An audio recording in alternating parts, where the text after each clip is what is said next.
Matapos mabakante ang ikalawang distrito ng Antipolo sa pagpanaw ni Congressman Romeo Acop noong nakaraang taon, naglabas na ang COMELEC ng petsa ng special election, kabilang na ang paghahain ng mga kandidato ng kanilang kandidasiya. Hanggang June 2028 pa ang huling termino na naiwan ni Acop na gagampanan ng mananalong politiko. Ang kabuuan ng balita sa report na ito. Itinakda na ng Commission on Elections sa COMELEC ang special election sa 2nd Legislative District ng Antipolo City sa March 14, 2026. Ito'y para punan ang nabakanting pwesto ni Congressman Romeo Macusi Acop na matatandaang pumanaw noong December 2025.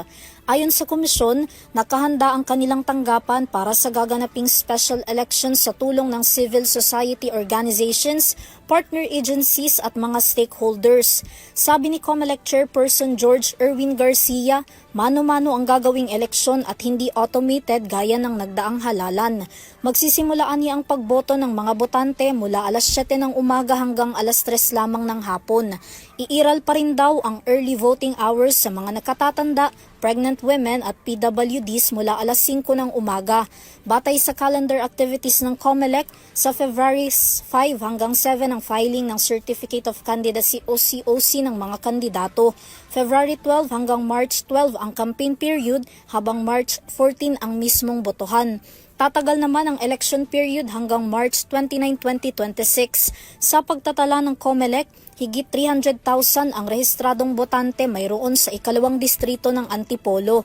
Nasasakop ng 8 barangay ang mga boboto sa nasabing eleksyon na kinabibilangan ng Kupang, Calawis, San Juan, Inarawan, San Luis, San Jose, San Roque at Dalig.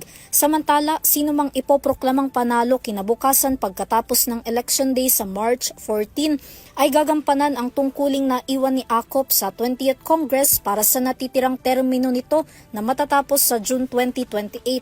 Binigyang diin ng COMELEC na ang pagsasagawa ng special election ay malaking bagay sa mga taga-Antipolo, lalo't ang nabakanteng posisyon ay malaki ang tungkuling ginagampanan para sa kaayusan, kapayapaan at pagpapanukala ng mga batas na papakinabangan ng kanilang distrito. Para sa EuroTV News, Vanessa Cleofas, sumasaludo sa bawat Pilipino.